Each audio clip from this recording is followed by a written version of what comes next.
Hi there, good evening everybody. Thank you for joining us on this evening's webinar. I can see our attendance numbers going up, so we're just going to wait for those numbers to slow down. I'll just keep an eye on those, so we'll be making a start in a couple of minutes.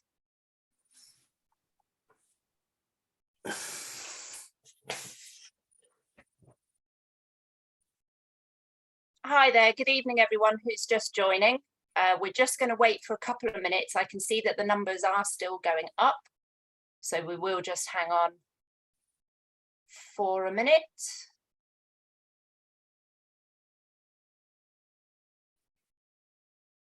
Looks like the numbers are starting to slow down. Good evening to everyone who's just joined. We're just waiting for everyone who's in the lobby to join us.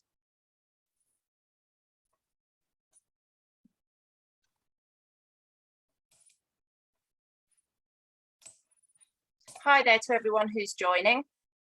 We're just waiting a minute or two. Oh, lots more people suddenly dropping in. Oh, we've had a question on the Q&A already. Will there be CVE points? Yes, there will be. I presume you are in Ireland. There are CVE points. I think it's 1.5 90-minute CPD. I'll tell you about the CPD certificates at the end, but essentially, yes, you will get a CPD certificate for being here live. Okay, it looks like we had a last little flurry of people joining and the numbers have slowed down now, so I think we are good to make a start. So good evening everyone, and thank you ever so much for joining us on this evening's webinar from Veterinary Instrumentation. For those of you who don't know me, I'm Rachel Beecham. I'm the training manager for VI. So a really big welcome to all of you from me and from our speakers. And if this is your first VI webinar, you get an even bigger welcome. So I'm going to introduce our speakers and then I will just run through a few bits of housekeeping for this evening. So introducing Ciarán Jones. Ciarán obtained his veterinary degree at University College Dublin in 2014, and he completed a small animal internship at Western College of Veterinary Medicine, University of Saskatchewan, apologies, in 2015. Following his internship, he moved to Washington State University and completed a 3-year ACVS surgical residency and master's program, and received numerous scholarships, including for teaching and for his research in exercise science. Ciarán became a diplomat of the American College of Veterinary Surgery in small animal surgery and a diplomat of the European College of Veterinary Surgery in small animal surgery in 2019. Ciarán's worked as a specialist surgeon in North America, the UK and Ireland, and Ciarán now works in the role of product specialist for Eurovets alongside his clinical commitments in practice. And now to introduce Aquilino Villamonte.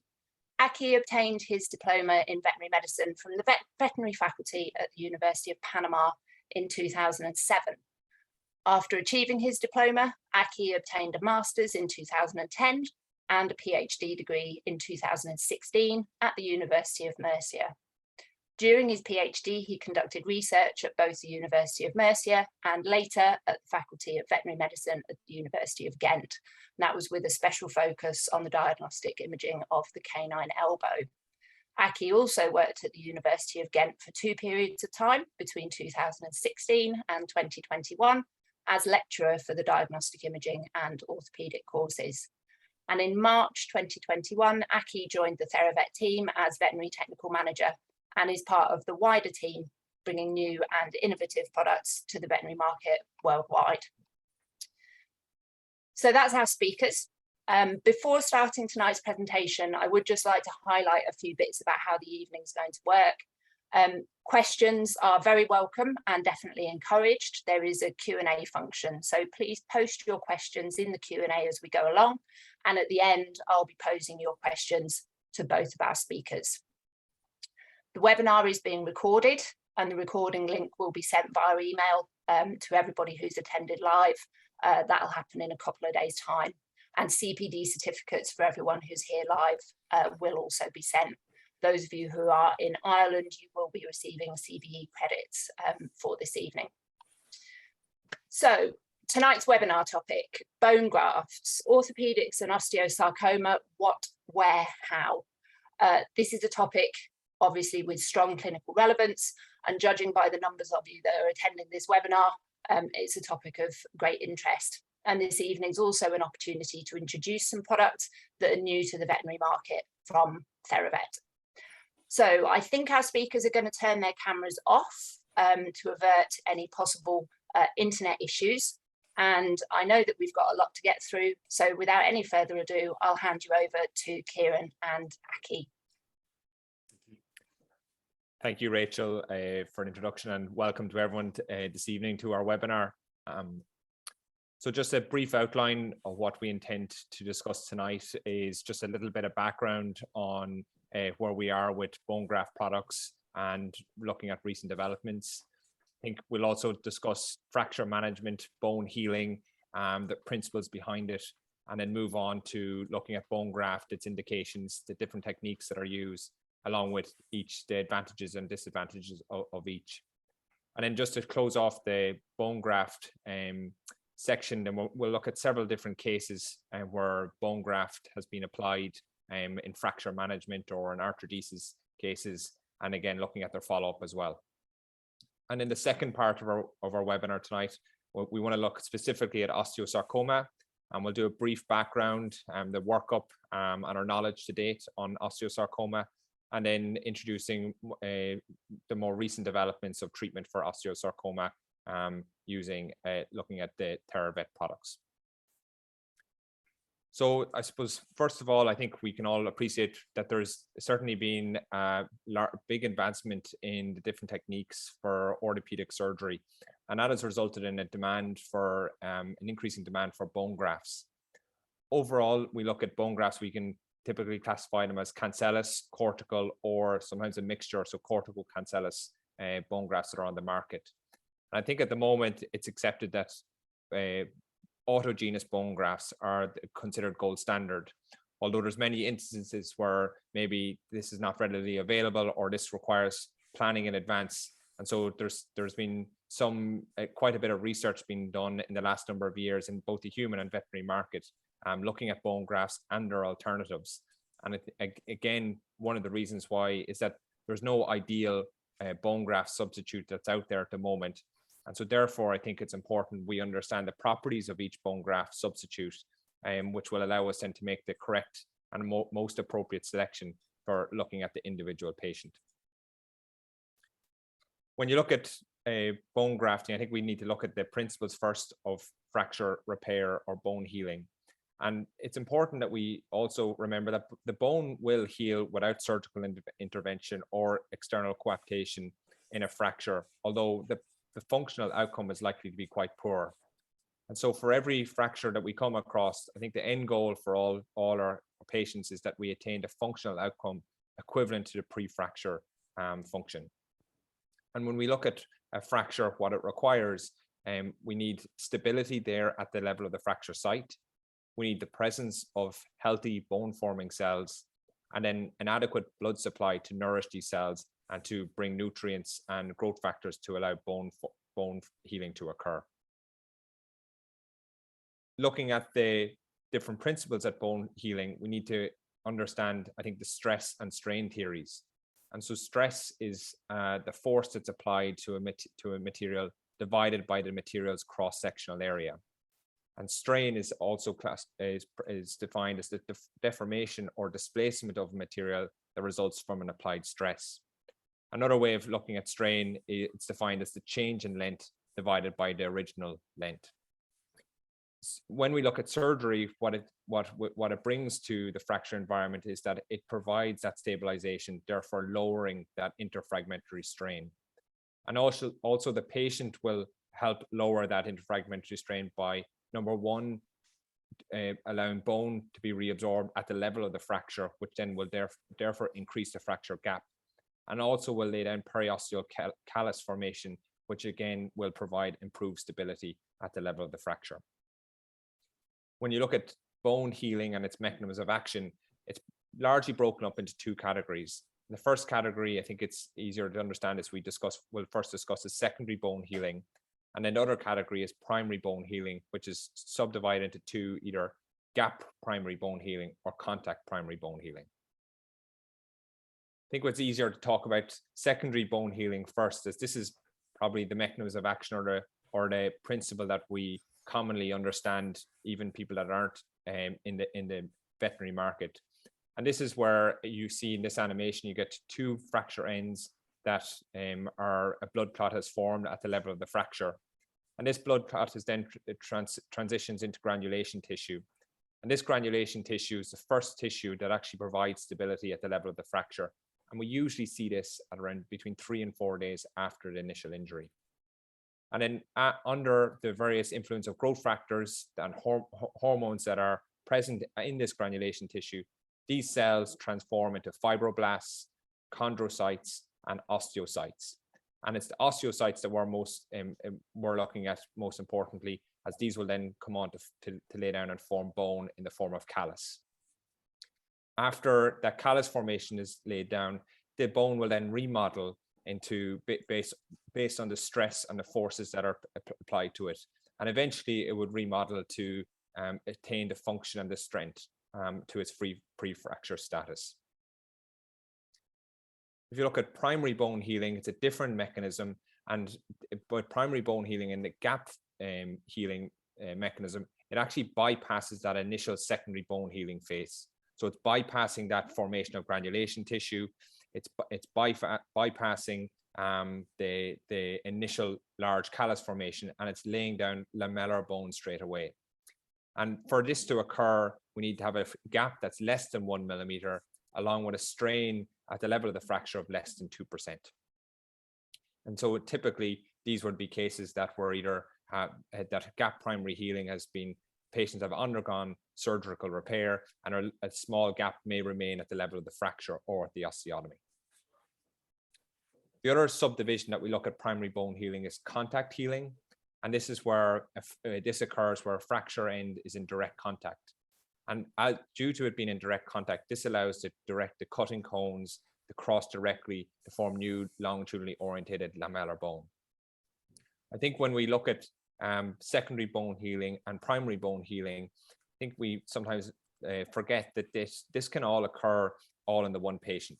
So one part of a fracture or one part of an osteotomy where maybe the bones are in direct contact, primary bone healing or contact healing may occur. In another area where a small gap less than 1 millimeter is present, you may get gap healing to occur. And then in the same fracture, but a different section of the fracture bones, you may get secondary bone healing. So they all can occur in the one setting. Now that we've overviewed or briefly looked through fracture healing, I think now it's important that we see what are the indications for bone grafting and how can that augment the fracture healing process. And so when I look at bone grafting, I may consider it where there's substantial bone loss, either from a trauma or for a tumor resection. If I'm considering a fusion surgery, either in the case of an arthrodesis, maybe in a carpal arthrodesis or a tarsal arthrodesis, or in a spinal fusion surgery. I'll also may consider it in dentistry, in veterinary dentistry, where an extraction has been performed or a cyst has been debrided that's leaving a large defect that may require a bone graft. If I'm dealing in maybe a complex fracture that has developed a non-union or a delayed union, where I'm concerned about the viability of the cells or the healing process, bone grafting may augment or aid in forming a union. We may consider where we've got an older patient where there's concurrent metabolic disease, maybe the patient is hypothyroid or cushingoid, and the healing environment is suboptimal, and therefore bone grafting may add to this or may aid the healing process. And then there's certain signalments. So also we're looking at the toy breed dog, and again we'll discuss this later with a classical patient being maybe a toy breed dog with a distal radius ulnar fracture, where we know that's again a compromised fracture environment for patients to heal, and therefore bone graft may be indicated.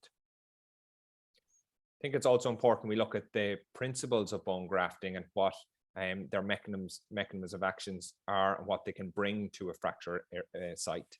And so there's 4 principles we look at are number 1, osteogenesis. And this is a graft that supplies and supports bone forming cells. And a classical example would be an autogenous cancellous bone graft. Another principle is to look at the osteoinduction. And this is a material that has the capacity to induce bone formation when placed into a site where no bone formations would occur if it wasn't placed there. And DBM, or demineralized bone matrix, again, would be probably the most commonly recognized example of a material that provides this. Osteoconduction is a material that provides a scaffold for mesenchymal stem cells and their progeny to migrate into and proliferate within. So it's providing that structure for bone formation to occur. And most recently, we're seeing now the principle of osteopromotive being applied. And this is a material or physical impetus that results in enhancement of regenerating bone. And the best example of an osteopromotive substance would be PRP, or platelet-enriched plasma. And it's when we're seeing this osteopromotive material, PRP will help for a fracture, but without viable bone forming cells being present, a bone platelet-enriched plasma won't aid a fracture healing to occur. It's also important that we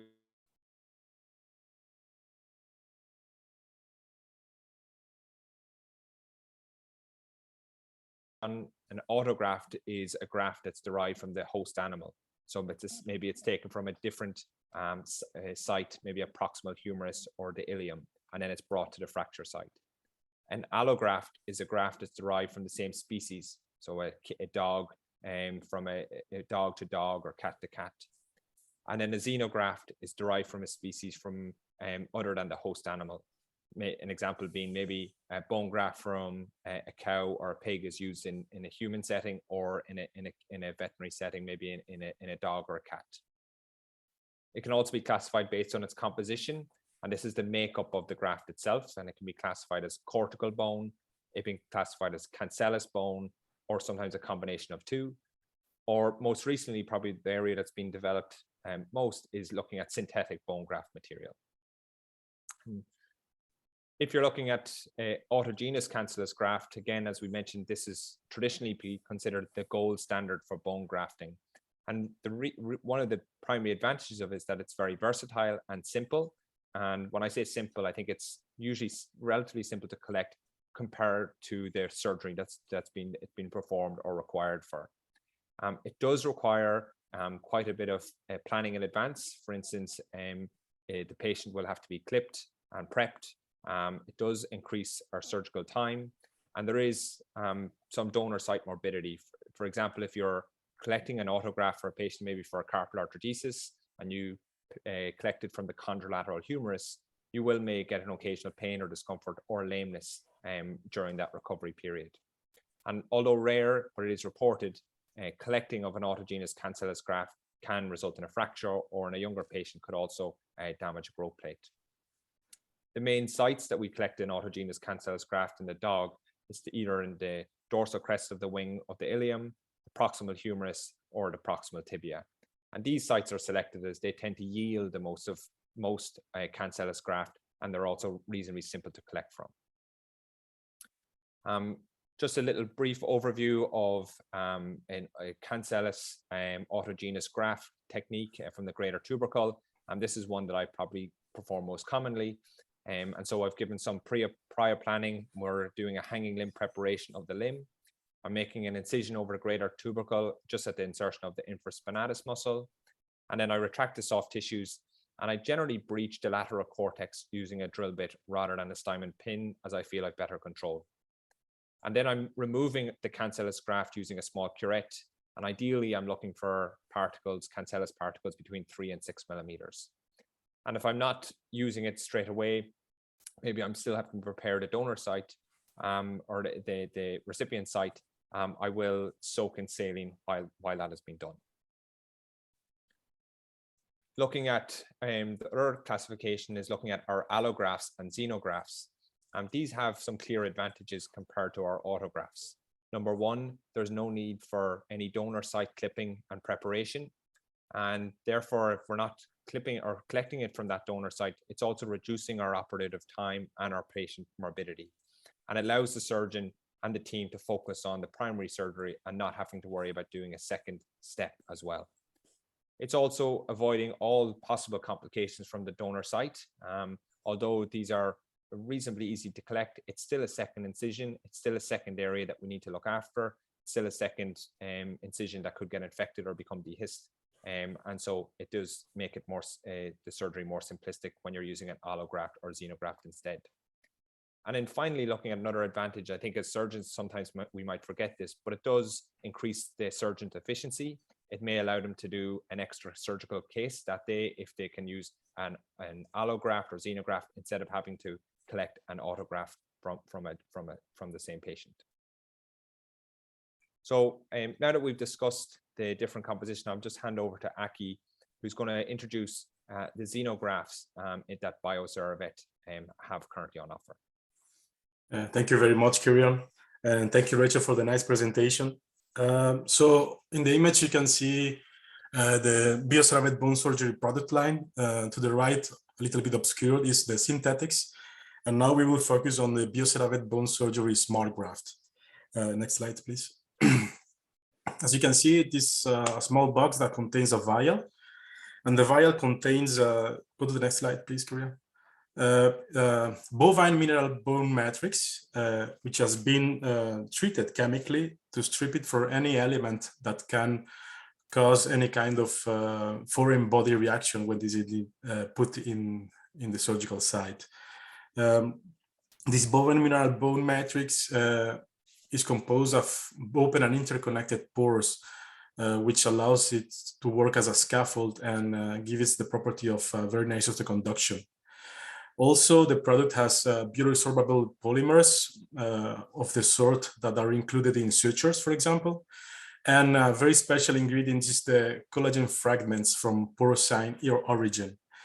This will allow a very nice hydrophilicity and wettability to the product that will improve the cell adhesion and favor the new bone formation in the surgical site. Next slide, please. Yeah. So we see here an histological section of a human maxillar bone 4 months after implantation of the BioCeraVet bone surgery smart graft. And you can see the newly bone formed and the BioCeraVet smart graft very close to each other and with some kind of bridging between the two of them. And also both being surrounded by connective tissue. You can also see indicated by some of the arrows, bone lacunas. So there's indication of new bone formation all over the place on this image. If we want to see it in number-wise, we can see to the graphic right to the image that at 4 months, there's only 13% of the product left, while there's a 47% of new bone. And at 6 months, only 0.5% of the product is still visible at the surgical site, while there is 80% of new bone formation. So there's a faster integration and a fast remodeling of the product. So this product is presented in different granulometries, fine and ultrafine. So the veterinary surgeon will be able to choose depending on what kind of surgery he will perform. If it is a bone surgery in the sense of orthopedic intervention, filling a gap, big, small gap, big, small dog, or if it is a dentistry intervention or a different kind of species. So the different sizes and granulometries give this flexibility to the vet to decide which one of the products to use. I will now momentarily give the word back to Ciarán. Thank you, Aki. And so after we've already discussed our autografts, and Aki has just introduced us to xenografts and allografts. The last area of bone graft material we want to discuss is the synthetic bone graft material. And this is the area, I think, of the veterinary industry that has undergone the most recent development. And these are classified as artificially produced materials that are made from a variety of porous substances. And they may also contain proteins that would support bone development. And their benefits is that they're sterile, they're readily available, they have a very long shelf life, and so it's easy to keep stock, and they're ready to use, so it doesn't really take much preparation. And there's quite a lot of options that exist out there, and that's where it's I think it's easier, then it caters for the wide range that we require of them. Most of these materials, their prime material that's in them is made up of tricalcium phosphate, or TCP. And this is a osteoconductive calcium phosphate, and it's a very similar chemical composition to human bone, although it has better absorption than hydroxyapatite. It's also more porous than hydroxyapatite, and it does have some weak mechanical strength and fast absorption. And one of the benefits of tricalcium phosphate in these synthetic bone graft materials is that you're able to inject these into a bone defect. And so what we're going to do now is I'll just get Aki to introduce the BioCervet and the synthetic line that they have on offer. Thank you, Ciarán. So now we see obscured the BioCervet bone surgery smart graft, so the Xenograft, and we can clearly see the BioCervet bone surgery RTU, ready to use, and BioCervet bone surgery granules. Next slide, please. So let's go to the next one directly. Let's focus first on BioCervet bone surgery RTU, ready to use, which is a highly injectable paste. Go to the next one, please. Sorry. So its composition is, as Ciarán just mentioned, tricalcium phosphate, but not any tricalcium phosphate. It is alpha tricalcium phosphate, which is highly soluble and offers a high mechanical resistance. The product comes in the form of paste, this alpha tricalcium phosphate, orthophosphate cells, and a carrier liquid. This carrier liquid is key for this product. This carrier liquid allows for it to be highly injectable, as you're seeing the GIF image reproducing there, to be highly malleable, and when in contact with fluids, either a saline solution or as we do experimentally sometimes to show the product, or in the case of a surgical intervention with blood, is then when the carrier liquid goes out, lets the fluid in, and allows for the reaction to happen. So this chemical reaction will start 10 to 15 minutes after the contact with fluids, and the resulting crystallization chemical reaction is a calcium deficient apatite, which is very close to the components of bone, which will allow a very good osseointegration of the product. Also, during this crystallization reaction, micro, meso, and macro pores will be formed and will lead to a high porosity of 35%, which will allow the bone cell colonization, the biological fluid passing, sorry, and therefore a very good osteoconduction. So the product will work as a scaffold to allow this new bone formation. And afterwards, once the new bone is being formed, as it is an alpha tricalcium phosphate, the body can, on an easier way, reabsorb it. The next slide, please. So here we can see an histological section of a sheep femur 6 months after the implantation. And I think here it's important to show the close contact between the bone substitute in brown and to the right, the host bone. You can see how between the two of them, there's a very close contact. And at some points, you will see that there's an interruption of the brown line, and there's a very good contact between the two of them, and a bridge is being formed between the two of them. And you can see also in some of the pores of the bone substitute how there's new bone formation already in them. So this speaks for a very good osseointegration of the product, and this is happening all over the perimeter of the bone substitute that has been implanted. Next slide, please. The product has also a very high cohesivity, and this is very interesting for surgeons. Sorry. Here you can see a Petri plate filled with saline solution in which we injected the product.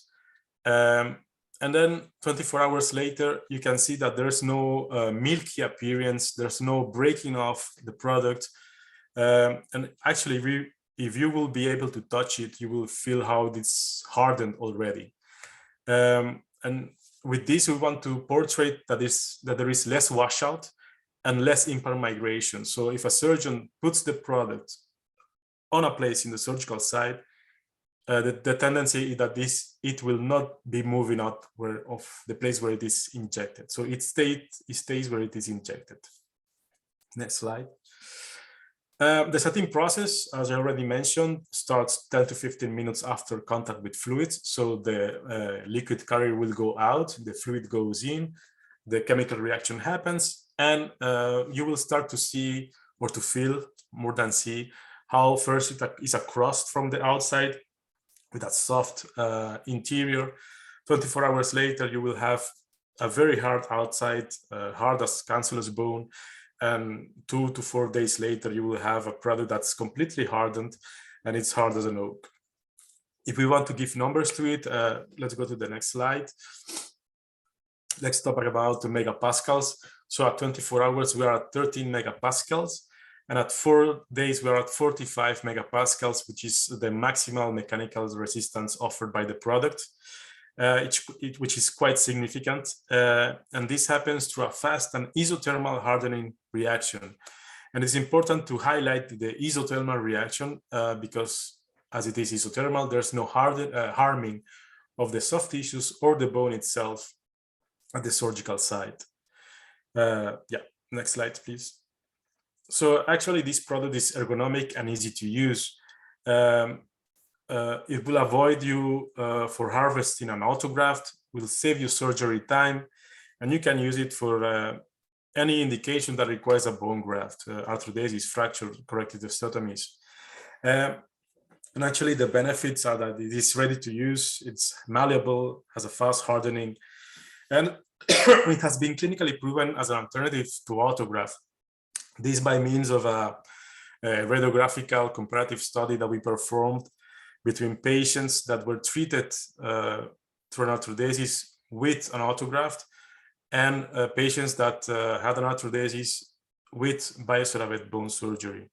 And we saw that the new bone formation and the bone remodeling was very comparable. So we considered our product to be as good as the autograft in this case. Also, we had a lower number of complications. So our product is considered to be very safe to be used in bone surgery in general. Next slide, please. Yes, so that was for BioCeraVet bone surgery RTU. So now this is BioCeraVet bone surgery granules. Next slide, please. So these are produced based on BioCeraVet bone surgery RTU, which after their complete setting, they are crushed, and the result is the granules. So granules of calcium deficient apatite, which have optimal osseointegration. We already talked about the porosity of the product. So these granules bring that to the table as well, the 35% porosity, which will be optimal for histoconduction. And as well, not alone to be used alone as granules, but to augment allografts or autografts. Next slide, please. So once again, we give some flexibility for the vets, depending on the kind of surgery, if there's a big dog, small dog, big gap, small gap, dentistry, orthopedic surgery. So there are different presentations with different volumes. All these packages are sterile independently. So the vet has the flexibility to use 1 or 2 at a time. And yes, it's a highly flexible product. So as a summary, I will present you now the complete bone surgery product line. So once again, the bone surgery BioCeraVet bone surgery smart graft, the Xenograft, available in several volumes and granulometry, made of bovine mineral bone matrix together with polymers and collagen from porcine origin, with high wettability and hydrophilicity that will allow a fast integration and complete remodeling. And then we have the synthetics. We have BioCeraVet bone surgery RTU, also in multiple presentations, 1cc and 3cc, depending on on the size of the patient or the size of the gap. It is ready to use, highly injectable, highly malleable, self-hardening, isothermic reaction, clinically proven as an alternative to autograft. And then we have the Eurovets bone surgery granules, also available in different volumes, which are safe, affordable, have an optimal osteoconduction, and are complementary to auto and allograft procedures if needed. I will now give the word back to Curio, who will present some clinical cases. Thank you, Aki. Thanks for everyone for staying with us. And I think now it's important we try and apply this knowledge to the clinical setting and just run through a few examples of how and when we've applied it. The first example we want to look at is Missy, a 10-month-old female Chihuahua. I think many of you may be familiar with a similar history where this Missy jumped off a chair and was non-weight bearing straight away. On her exam, she was found to be quiet and alert, but was non-weight bearing on her right front, and she weighed 900 grams, and that explains, how small Missy is. And on her radiographs, she's got the classical distal radius ulnar fracture, a transverse fracture that's closed, and this was a case seen in Italy by Dr. Delango.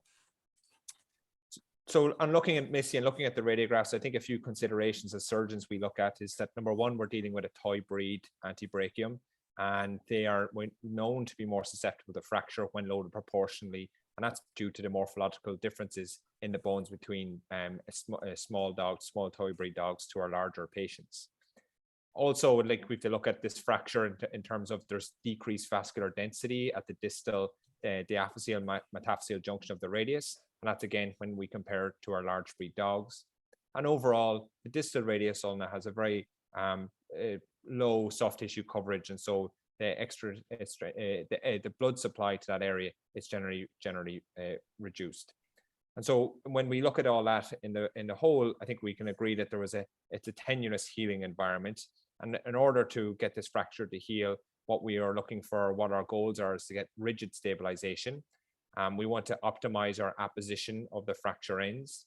We want to ensure the surrounding blood supply by gentle tissue handling.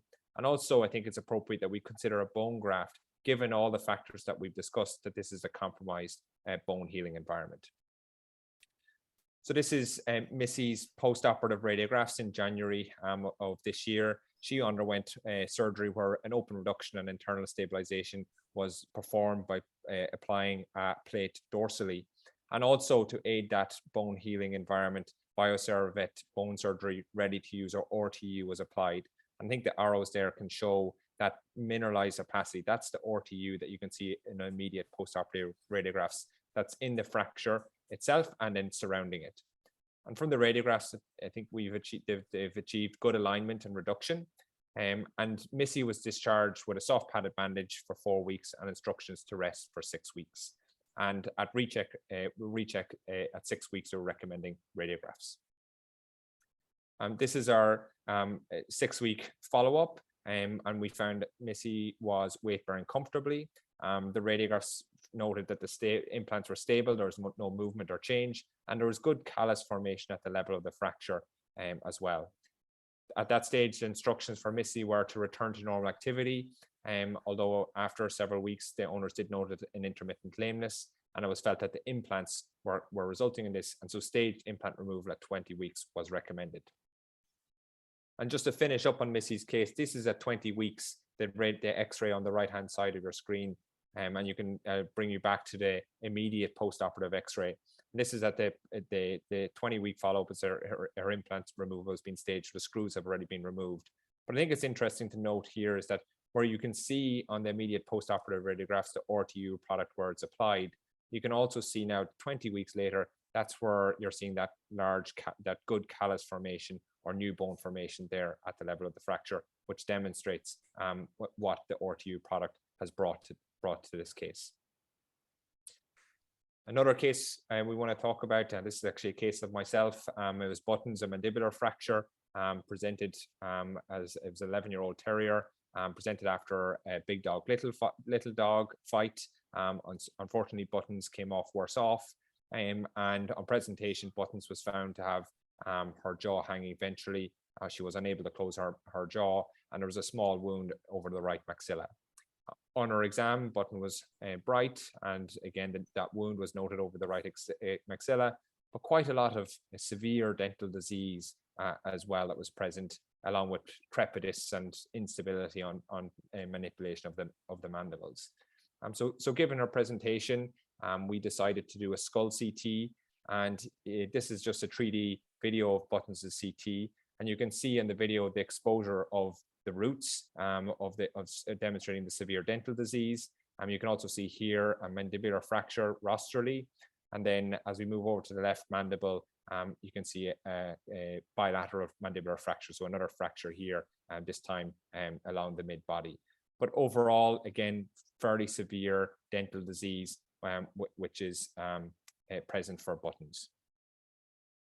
And so given Buttons is a severe dental disease, her age, and bilateral injuries, we performed a rostral a partial mandibulectomy for the very rostral fracture. But then for the left mandibular body fracture, we did open reduction. We fixated it with a bone plate, as you can see here on our x-rays.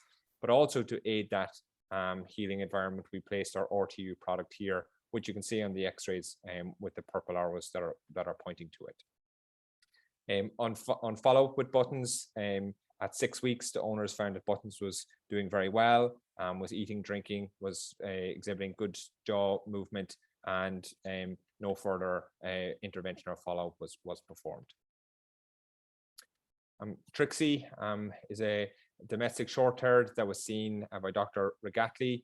It was a 3-year-old domestic short-haired, as I said, that presented non-weight bearing on the right fore after being missing for several days.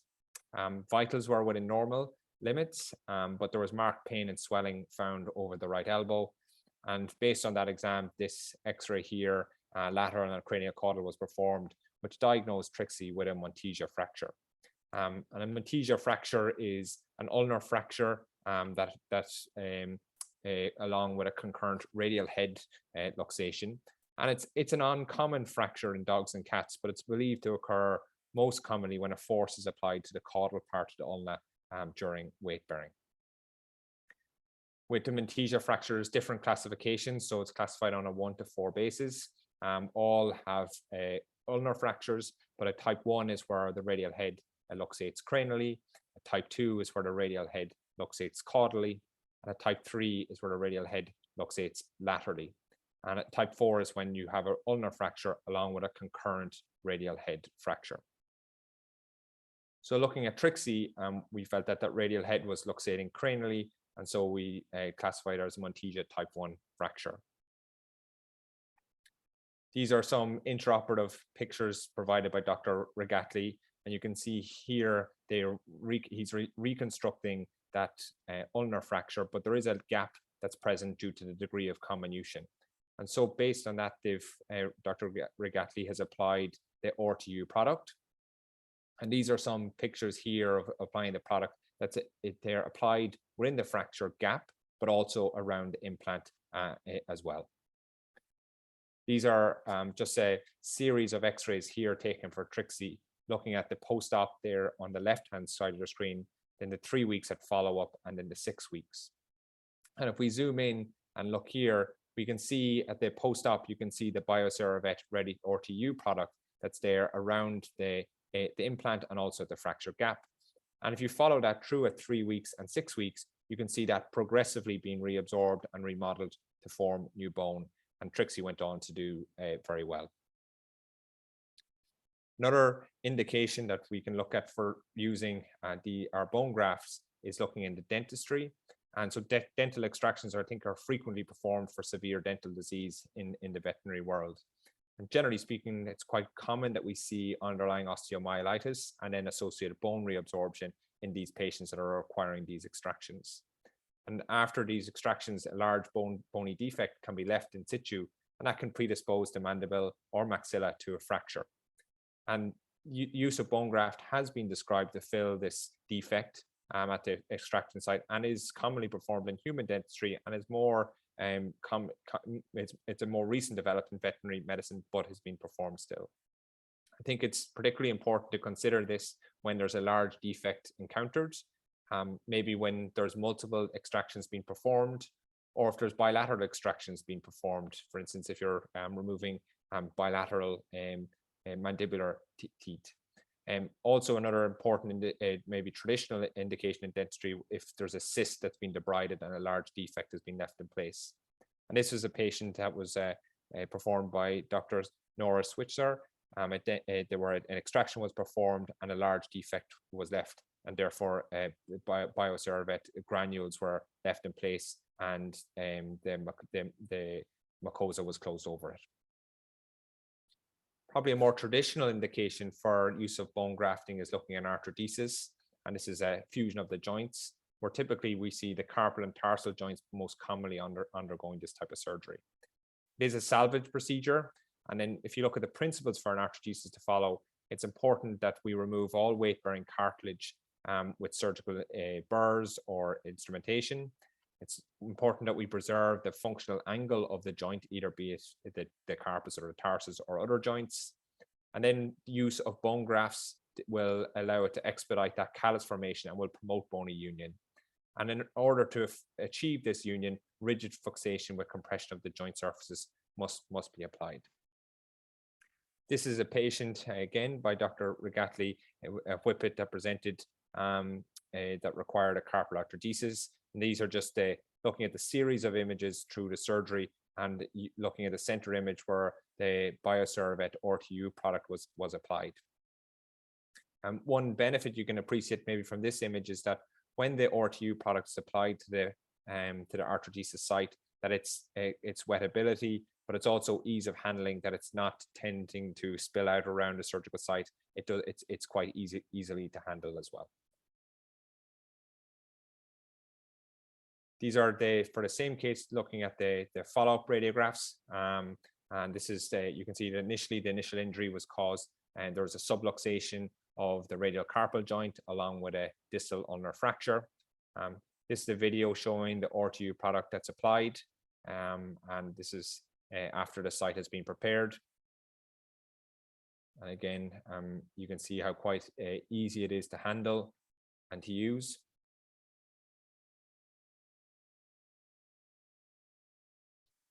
And then we'll see the post-operative radiographs where you can see our appropriate implant placement, appropriate angle achieved, and then the BioCervet product that's been progressively reabsorbed and replaced by new bone. And that's looking at follow-up at 4 and at 8 weeks.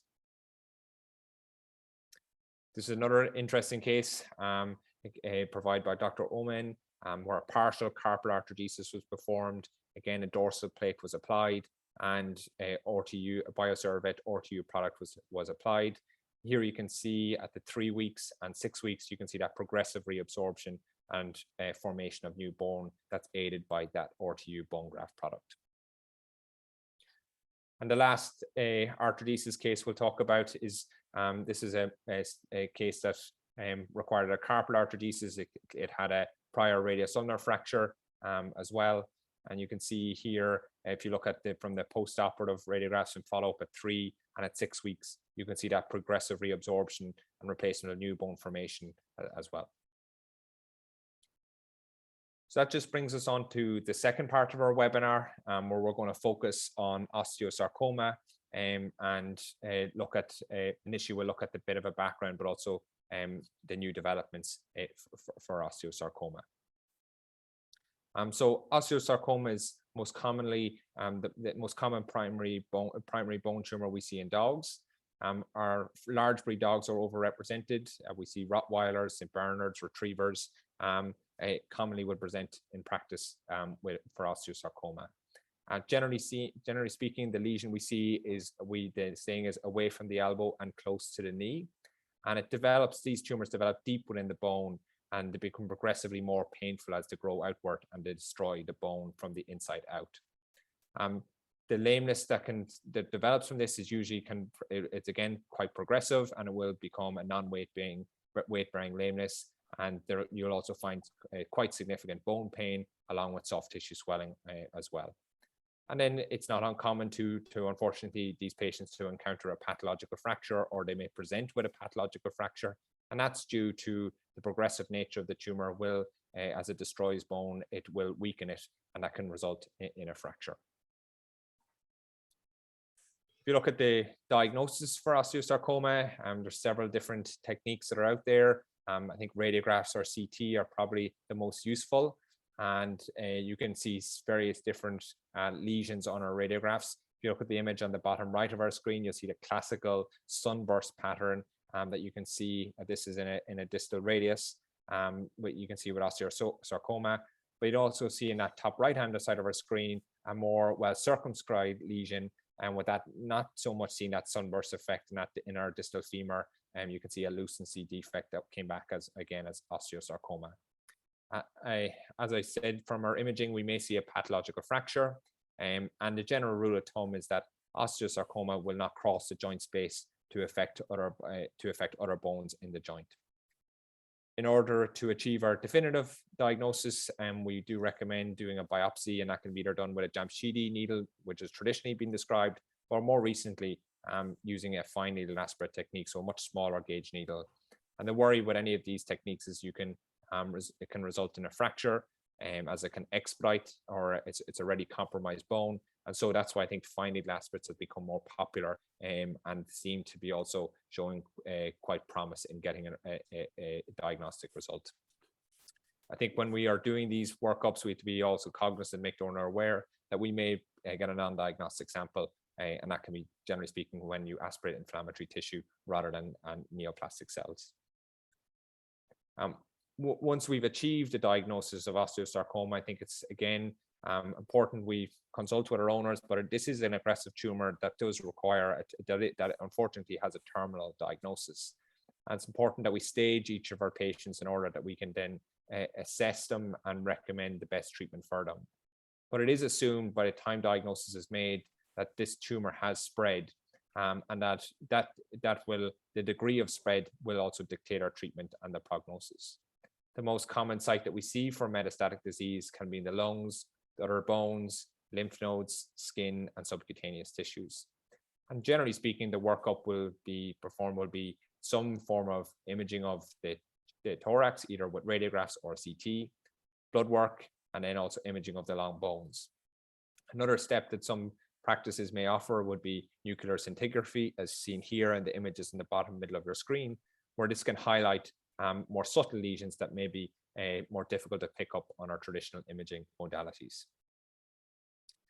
If you look at the various different treatments that are out there, unfortunately, this, as I said, is a terminal diagnosis, and probably the more traditional treatment out there is to consider an amputation and combine that possibly with chemotherapy. With this treatment, the recovery period is 2 to 3 weeks, but it's not suitable for all patients. Yes, you can get a pain-free recovery, but the median survival time is between 3 to 5 months for amputation alone. Another surgery that has been described is limb sparing surgery, and the goal being that to spare the limb and therefore to avoid an amputation. That usually the tumorous bone is removed, and that's either replaced by a bone graft from a bone bank or replaced with a metallic implant, or the remaining bone can be regrown via transport osteogenesis.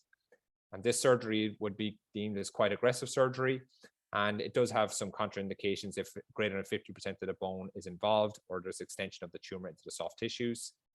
It is best suited and best described, or most commonly described, for distal radial fractures, but it is a complicated surgery that does require, does have a reasonably high morbidity associated with it, and that can be causing an infection.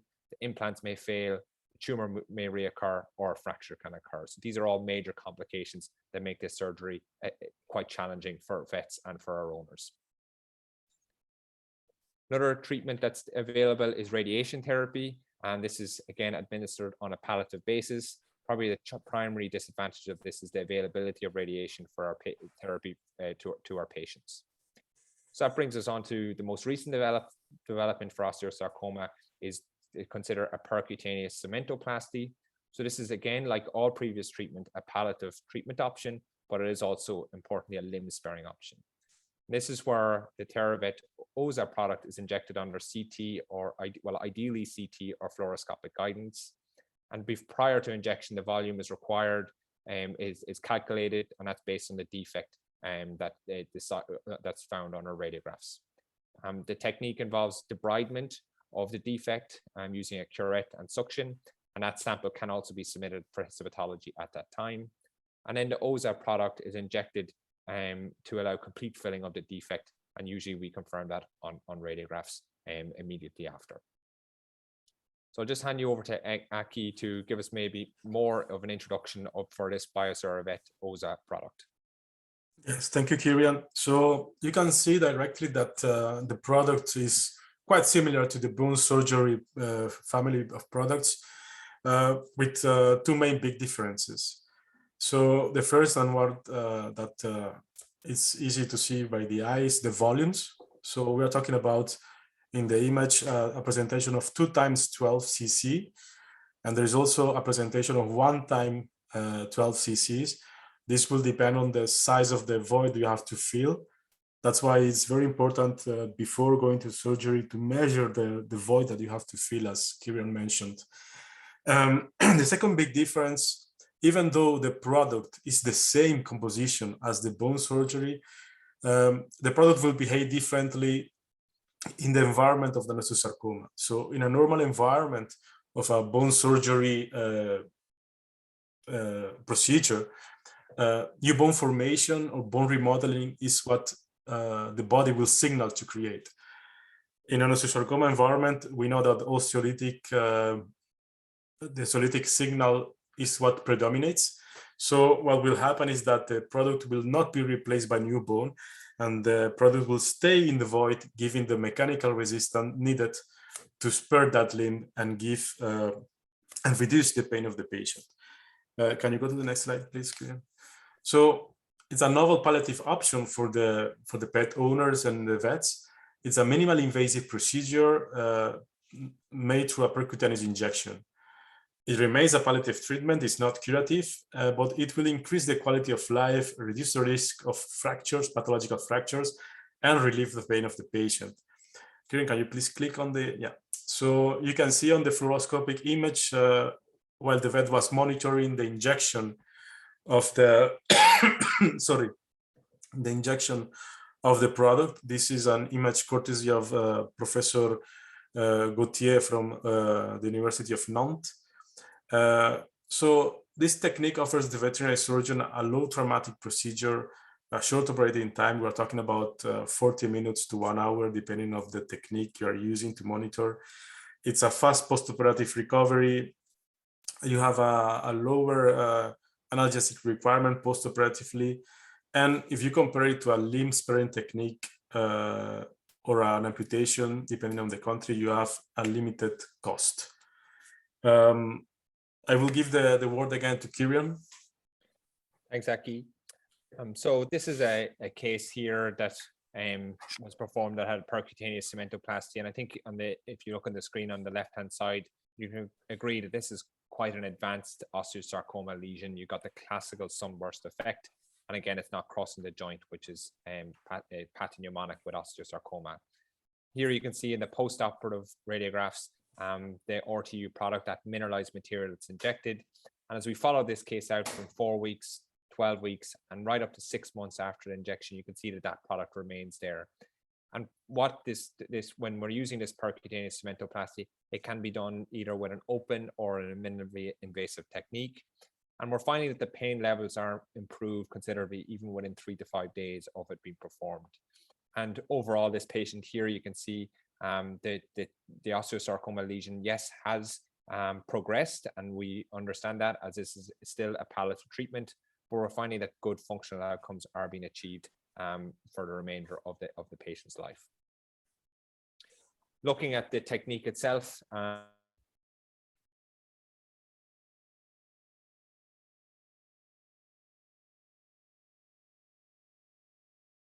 in our lateral and our cranial caudal view, and also multiplying that by the width of the lesion. The surgical area then is prepped and draped, just as a standard surgery would be performed. And then a minimally invasive approach is performed over the lesion. And this is ideally aided if you have access to fluoroscopy, CT, or in even some cases, digital radiographs. The lesion is debrided, and that's usually using a combination of suction and curetting, and that allows for the filling of the defect to occur. And then the osteosarcoma lesion is injected with the OZA product, and then into its correct or adequate filling must be confirmed to ensure that you're going to get a good clinical success. Here you can see the same patient that we measured the lesion on, and this is immediately post-op, and you can see the mineralized OZA product present now in the lesion. And what we actually found, I think it's important to note, is that it's still common to see a small loosened rim around the mineralized product, and that's again, we find that in many of our cases that's there, although we still consider this case to be adequately the defect to be adequately filled, and that rim if it's that lucency generally is not of any clinical significance.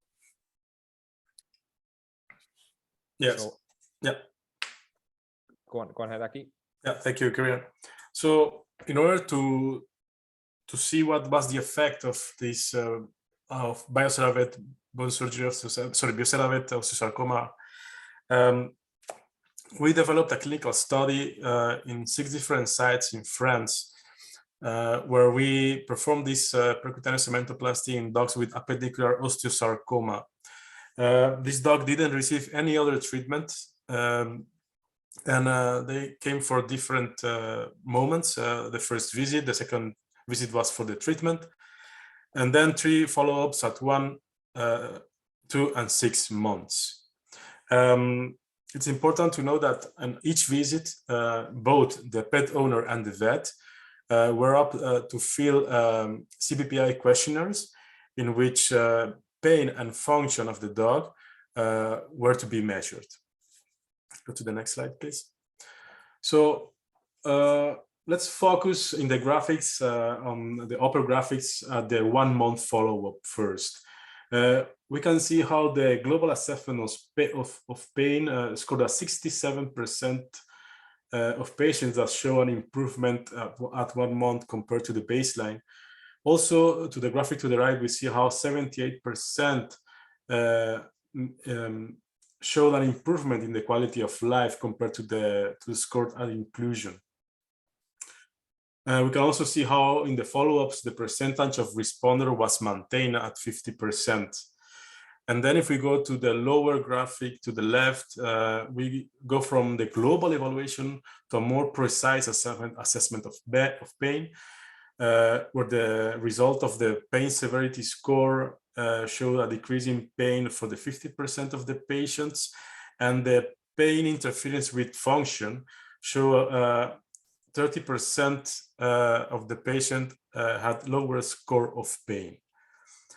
The next slide, please. So for the veterinary evaluation, we also observed an improvement of the pain and the function.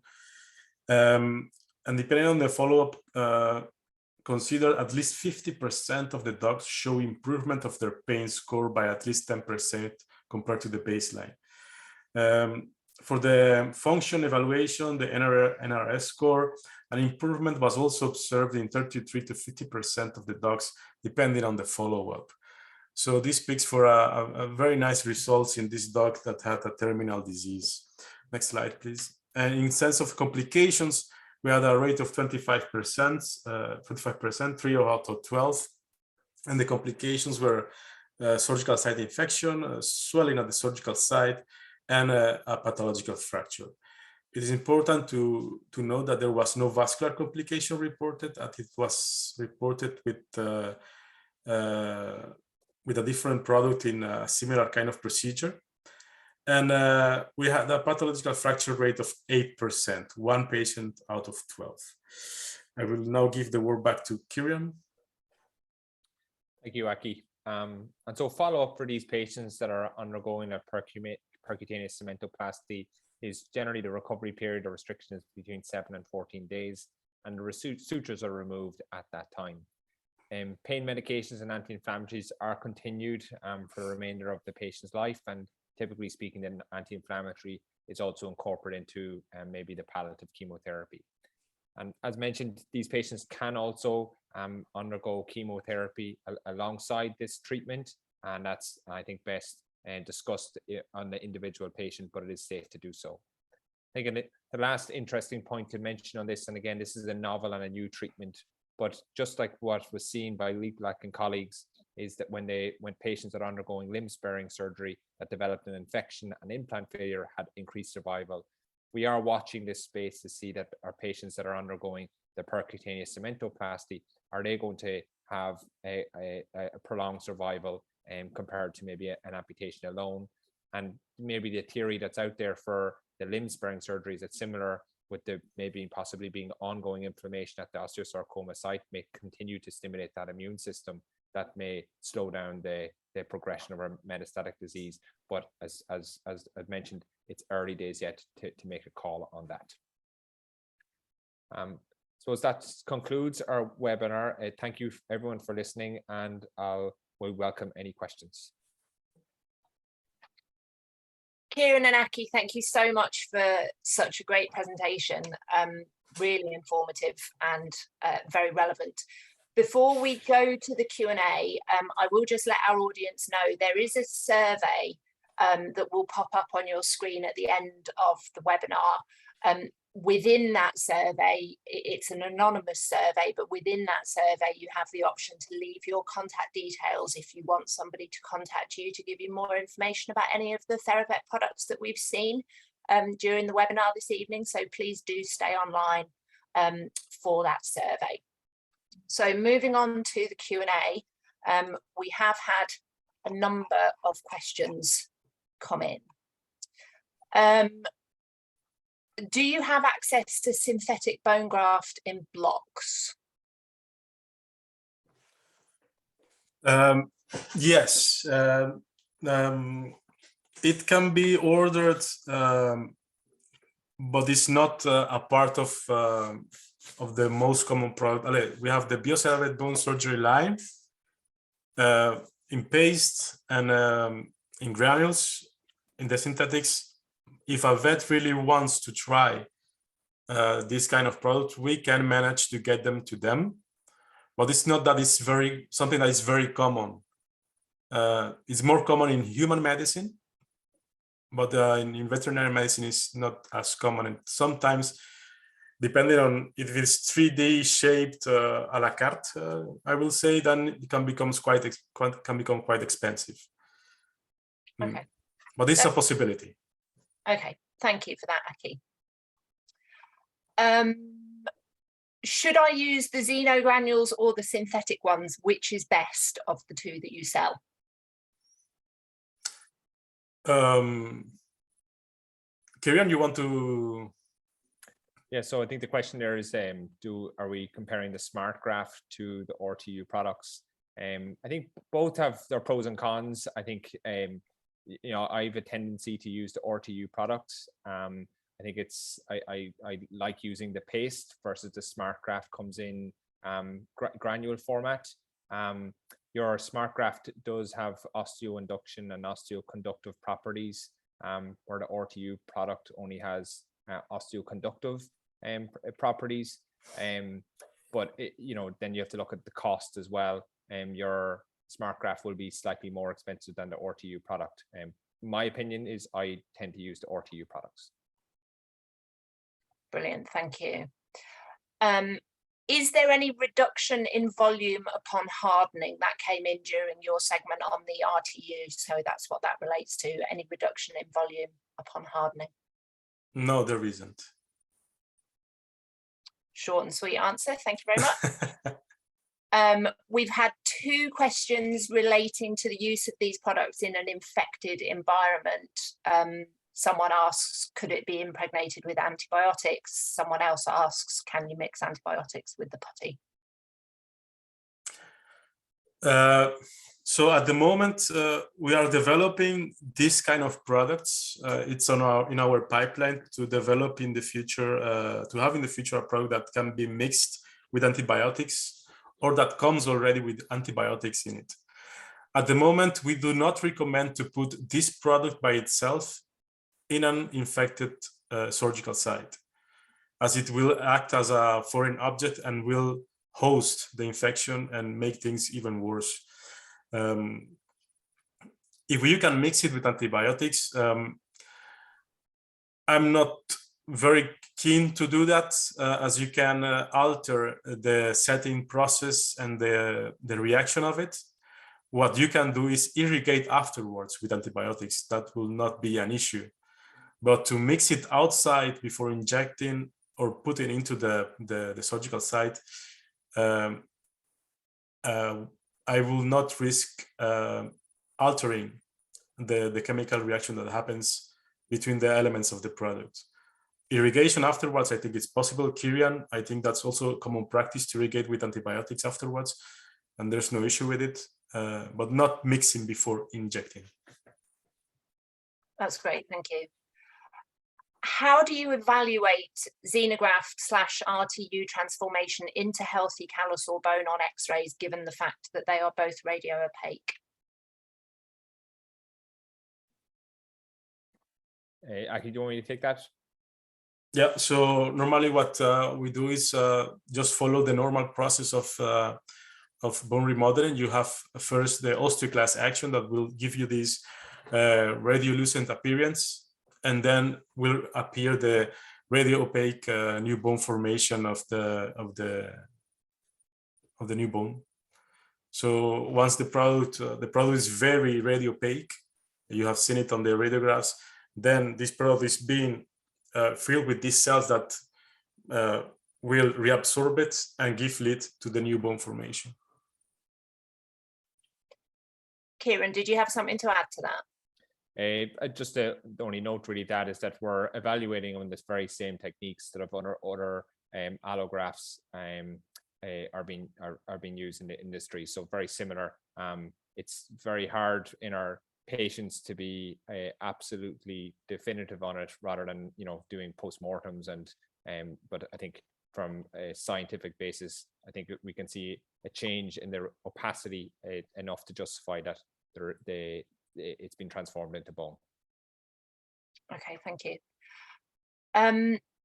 Can the smart graft be used on active cancer cases? Is there a risk of an increase in production in cancer cells?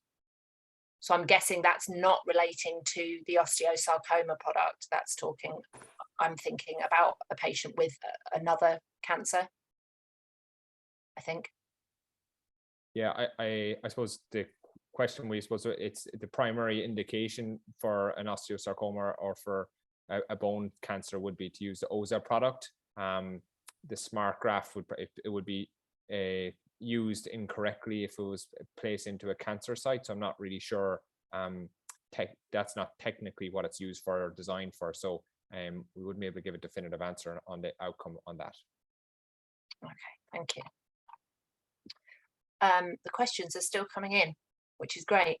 What's the mechanism on how using the bone substitute relieves pain in the percutaneous cementoplasty technique for osteosarcoma cases? Is it not placing extra pressure in an osteolytic area?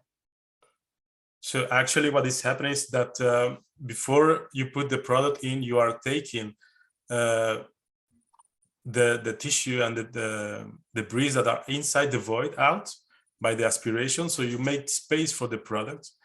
And the product, what it will actually do is to give support to the cortical bone that is still intact. So when you make the injection, the main idea behind filling completely the gap is to give support to the cortical bone that is still intact. In the case you're not able to completely fill the void, the main objective will be to fill the void around or very close as possible to the still intact bone, because the idea is to give support to the bone that is still intact and will support the weight of the dog, and that way you will diminish the pain of the dog. Ciarán, you want to add something to it? Yeah, no, just that it's the mechanical support that we see is it providing, and that's the reason why it's not being injected under pressure. We're debriding the lesion first to make that defect. That's great, thank you. this one's quite lengthy, bear with me. This is more of a statement than a question, but I'll invite your comment on this. In the presentation, it states that DBM is osteoinductive. This isn't strictly true, as there's no evidence that allograft is osteoinductive. This is definitely true in humans, which is the area I work in. Only autograft is osteoinductive, plus one other synthetic hybrid on the market that's in block form that I'm aware of. Can you offer any comment on that? I appreciate the feedback. I suppose we've used veterinary references for the presentation, and we've looked at that's what the DBM in the veterinary industry is used as marketed for, but appreciate that that comment. Super, thanks. Can you just recap the application for tooth extraction deficit, the recommended product and the hardening time? So what's being used most commonly is the granule format, and after the defect the tooth has been removed and you're seeing your defect there, the granules are packed into it, and then in order for them to limit any infection and for the bone graft product to stay in place, then it's being primarily closed, the surgical site.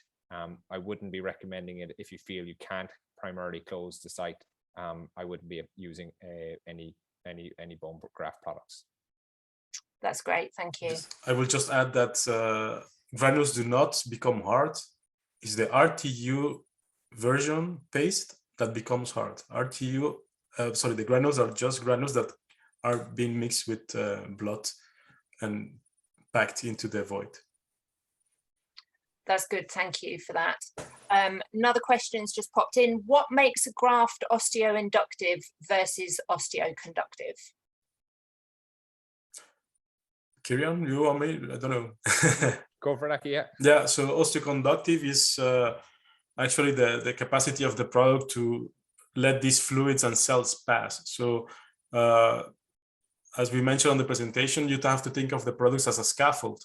So the porosity of the synthetic products, for example, or the porosity of the xenograft, of the bovine mineral matrix, allow this osteoconduction of this passing of fluids and cells through it. So that's osteoconduction. That's great, thank you. Unless anybody else is busily typing another question, I think that is it on the Q&A.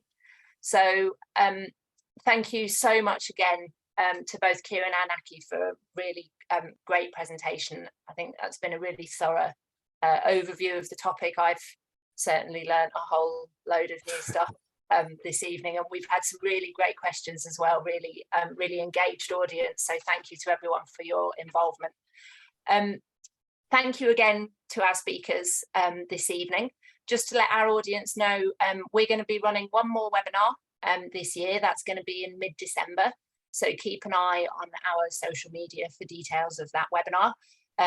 Stay online just for a second for the survey that's going to pop up on your screen when I end the webinar.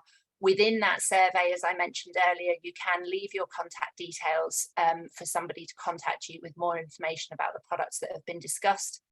This evening, you can also leave your email address if you would like to receive notification from me of details of our upcoming webinars. So hang fire, that survey is going to appear in a moment. Your feedback's really, really important to us, so please do fill that survey in. Once again, Ciarán and Aki, thank you ever so much for your time this evening and for all the time that I know has gone into preparing the presentation. It's been really great. So I hope you enjoy the rest of your evening, and I will say good night. Thank you, everybody. Good night. Bye. Good night. Bye-bye. Bye. Bye-bye.